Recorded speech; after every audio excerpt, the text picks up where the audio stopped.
Já imaginou se você, mulher, cidadã brasileira, pudesse pegar um avião da Força Aérea Brasileira para ir a uma consulta no ginecologista? Parece piada, mas não é, porque essa tem sido a realidade da primeira-dama, Janja. E se eu te contar que, ainda por cima, isso é apenas a pontinha do iceberg? Pois é, vem comigo que eu vou contar essa história para você, começando por essa própria ida ao ginecologista. Nessa segunda-feira, 30 de junho, uma coluna do Metrópolis revelou que a primeira-dama viajou junto com Alexandre de Moraes para São Paulo no dia 13 desse mês, uma sexta-feira. A requisição do voo foi feita por Ricardo Lewandowski, ex-ministro do STF e atual ministro da Justiça no governo Lula. A primeira-dama aproveitou para pegar uma carona para ir a uma consulta no ginecologista. A assessoria de Janja, que é bancada com o nosso dinheiro, afirma que a sua presença não gerou nenhum custo a mais, já que o avião faria o trajeto de qualquer forma a pedido de Lewandowski. Só que a assessoria dela não menciona que isso não deixa de ser uma regalia completamente incompatível com o fato de que Janja, segundo o próprio governo, não ocupa cargo público nem exerce função pública. Ou seja, no fim das contas, ela é como qualquer outro cidadão brasileiro, então deveria ter de pagar por suas passagens aéreas, pegar fila no aeroporto, embarcar em um voo comercial, sentar-se ao lado dos demais passageiros. A carona dada por ministros em voos da FAB não é irregular nos parâmetros da atual legislação brasileira. As vagas remanescentes podem ser ocupadas por qualquer cidadão. Mas, obviamente, um cidadão brasileiro comum não consegue pegar essa carona, porque os embarques e desembarques acontecem em espaços exclusivos para autoridades nos aeroportos ou bases aéreas. Portanto, é um privilégio, é uma regalia. Só que essa viagem ainda tem mais uma particularidade. Alexandre de Moraes, ministro do STF, e a sua esposa viajaram juntos com Janja, a esposa do presidente da República, e ainda Ricardo Lewandowski, ministro da Justiça do governo Lula. No Brasil, isso é tratado como se fosse normal, mas nós estamos falando de um ministro da Suprema Corte recebendo benefícios diretos e se reunindo secretamente, afinal, ninguém sabe o que se passa dentro da aeronave nessa viagem, com peças-chave do governo federal. Sim, Janja não ocupa formalmente nenhum cargo, mas nós sabemos que na prática ela dá as cartas em muitas questões no Palácio do Planalto. Inclusive eu já vou falar melhor sobre isso, mas vamos por partes. Eu me refiro aqui ao seguinte: o cara que integra a corte que vai decidir, por exemplo, o recurso do governo contra a decisão do Congresso que derrubou o aumento no IOF, inclusive Moraes será o relator dessa ação, como foi definido hoje, que decide se atende ao pedido do governo de suspender as ações judiciais sobre as fraudes no INSS, que está julgando o principal adversário político do presidente da República, caso do qual Moraes também é o relator. Enfim, esse cara viaja lado a lado com representantes do governo e ninguém vê problema nisso. Pois é, só que essa viagem, como eu disse antes, é apenas a pontinha do iceberg. A falta de transparência com os gastos de Janja, de dinheiro público, e a falta de limites para esses gastos têm sido criticadas desde 2023. Em outubro daquele ano, por exemplo, o Diário do Poder já denunciava a recusa da Casa Civil em cumprir a Lei de Acesso à Informação em relação aos gastos da primeira-dama, alegando que ela não exerce função pública e não ocupa cargo público. Em janeiro desse ano de 2025, até mesmo uma organização internacional, a ONG Transparência Internacional Brasil, criticou a recusa do governo em prestar informações sobre as regalias que Janja vinha fazendo uso. Só que Lula, o marido e presidente da República, desde o início garantiu que Janja fosse blindada pelas instituições sobre as quais ele tem o controle. A Advocacia Geral da União, por exemplo, que teoricamente deveria defender a União contra qualquer um que a prejudique, é chefiada por Jorge Messias, fiel escudeiro de Lula e indicado pelo presidente ao cargo justamente para distorcer o papel da instituição.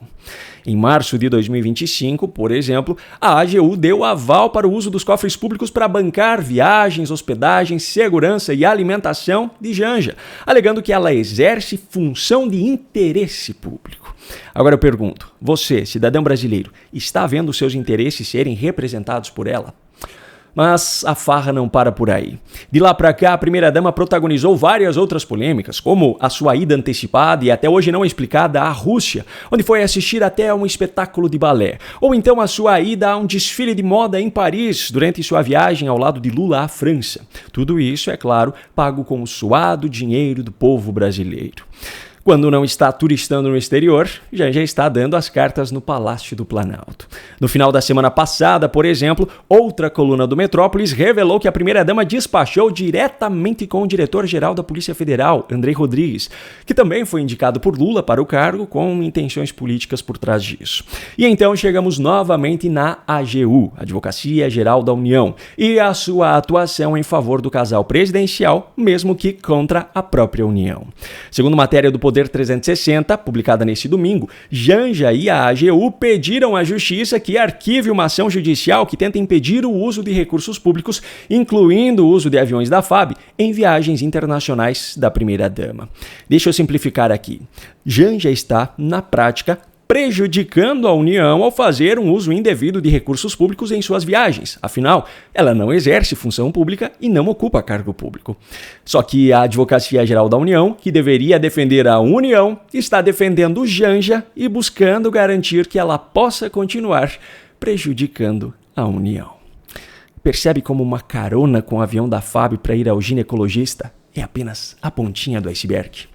Pois é, só que essa história de Janja também representa apenas a pontinha do iceberg de todo o desperdício de dinheiro dos cofres públicos com coisas inúteis ou então com cunho claramente político. Nessa segunda-feira, o Estadão revelou que o governo Lula está bancando a ONG dirigida por integrantes do Sindicato dos Metalúrgicos do ABC, o berço político de Lula, para promover feiras da esquerda livre ou então formações sobre democracia, onde, por exemplo, o impeachment de Dilma Rousseff é chamado de golpe. Segundo o Estadão, foram assinados 8 convênios desde o início do atual mandato de Lula, que totalizam 19,1 milhões de reais. Agora veja só que curioso. Lula e o PT até hoje chamam de golpe o impeachment sofrido por Dilma Rousseff. No entanto, esse processo seguiu todos os passos previstos na Constituição Federal. A única exceção em toda essa história foi o fato de que, ao contrário do que determina a legislação, Dilma Rousseff não ficou inelegível. Ou seja, a única exceção em todo esse processo foi em benefício de Dilma. Mesmo assim, Lula e os demais petistas chamam esse processo de golpe. Ao fazer isso, eles estão chamando a Câmara dos Deputados e o Senado de golpistas, pois foram essas instituições que, seguindo a competência a elas atribuída pela Constituição Federal, aprovaram o impeachment. Ao fazer isso, eles estão chamando o próprio Supremo Tribunal Federal de golpista, pois o STF negou recursos contra o rito de impeachment de Dilma e confirmou que o processo seguiu os passos legais. Só que, curiosamente, Lula e os demais petistas hoje acusam os seus adversários políticos e seus apoiadores de atentarem contra as instituições democráticas, em especial o Supremo Tribunal Federal, contra o Estado Democrático de Direito, contra a Constituição Federal, etc. E sabe o que é pior? Esse Supremo Tribunal Federal, que é chamado de golpista por Lula e pelos petistas, dá aval a toda essa narrativa criada por eles contra os seus adversários políticos. Agora eu pergunto, a que conclusão você chega diante de tudo isso? Bom, se os interesses escusos desse pessoal ainda não ficaram claros o suficiente com todos esses fatos, as declarações de Lula em uma cerimônia realizada hoje, no início da tarde, confirmam isso de vez. Antes de mostrá-las, no entanto, eu tenho um recado importante para você. Quem me acompanha há mais tempo sabe o quanto eu gosto de praticar esportes, artes marciais, academia, etc. Recentemente, inclusive, eu passei por uma cirurgia e a pior parte para mim, sem dúvida nenhuma, foi justamente ter que ficar algumas semanas de molho. Felizmente, eu já voltei à rotina e essa volta foi acompanhada de um incentivo extra para melhorar a minha performance, a creatina da Former Nutrition. Como vocês podem ver, o pacote já está até aberto, que é uma prova de que, de fato, eu consumo o produto. E olha só que dica bacana. Para você testar a pureza da creatina que você consome, basta você pegar água, a creatina e fazer uma mistura. E em seguida você vai pingar algumas gotas de iodo nessa mistura que você fez.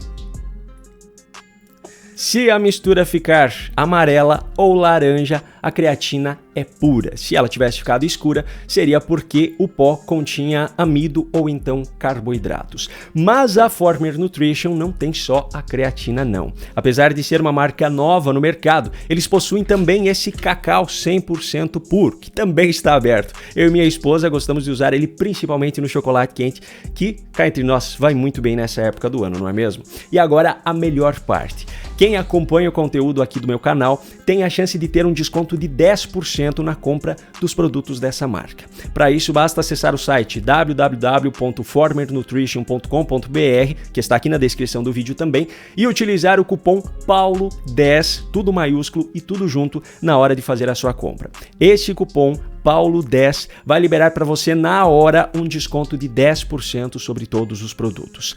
Agora eu pergunto, tá esperando o quê para aproveitar essa chance? Muito bem, vamos aos fatos. No início da tarde de hoje, o governo federal fez uma cerimônia para anunciar os valores do Plano Safra 2025-2026 na modalidade para a agricultura familiar.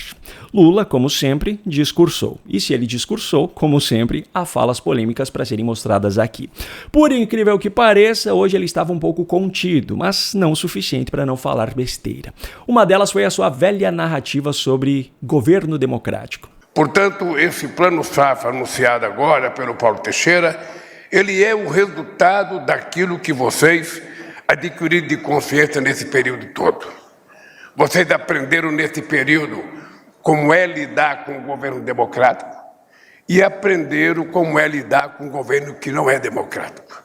É claro que a ordem das classificações na cabeça de Lula é outra, mas, no fim das contas, ele está certo. Nós vimos o que é um governo democrático e o que é um governo antidemocrático nesse país. Aliás, fica muito claro também que Lula sabe que a lógica na cabeça dele é invertida da realidade, tanto que, mesmo diante de uma plateia criteriosamente selecionada para que houvesse apenas apoiadores, como sempre acontece nos eventos do governo, ele usou a velha estratégia de trazer uma pergunta, mas imediatamente já trazer a resposta também, sem deixar tempo para que alguém pudesse dizer algo diferente. Se eu perguntasse para vocês, nos últimos 10 anos, vocês só voltaram a entrar nesse Palácio do Planalto para discutir a reivindicação de vocês quando eu votei a presidência da República. Só que a cereja do bolo desse discurso e da inversão que acontece na cabeça de Lula ainda estava por vir. Veja só a lógica da economia na cabeça de Lula. Todo mundo fala a taxa de juros. Todo mundo fica olhando o aumento da Selic para dizer que o mundo está uma desgraça por causa da taxa Selic. Eu vi a apresentação do Paulo Teixeira e eu vi lá uma quantidade de juros de 3%. Juros 2,5%. Aliás, acho que a taxa mais alta que eu vi aí foi 5%. É importante registrar que uma taxa de juros a 5%, numa inflação de 5%, é taxa de juros zero. É importante lembrar que uma taxa de juros a 3%, num país com a inflação de 5%, significa menos 2%. É menos que juros zero. Bom, para começo de conversa, a conta não é tão simples assim, mas não é nisso que eu quero focar aqui. Outro ponto importante que eu preciso ressaltar é que a inflação acumulada atualmente não está em 5%, como diz Lula. Segundo dados do IBGE, cuja credibilidade está lá embaixo, mas segue sendo a fonte dessa informação, a inflação acumulada ao longo dos últimos 12 meses, considerando até o mês de maio, é 5,32%. Agora, o que eu realmente quero chamar a atenção é para o seguinte: é sério que Lula se orgulha do patamar descontrolado em que a inflação está hoje para utilizar esse parâmetro para essa comparação com a taxa de juros? Veja só, a meta estabelecida pelo Banco Central é de inflação a 3%, com uma margem de tolerância de 1,5% para mais ou para menos. Ou seja, a inflação atual é quase 1% maior que o limite superior do limite de tolerância da meta. Isso faz com que o cidadão brasileiro tenha cada vez mais dificuldade para comprar as coisas mais básicas do seu dia a dia. Lula não está sentindo o impacto da inflação, porque todas as suas despesas hoje são bancadas pelos cofres públicos, mas o cidadão brasileiro comum está sentindo. Então eu pergunto mais uma vez: é sério que Lula se orgulha do patamar atual da inflação?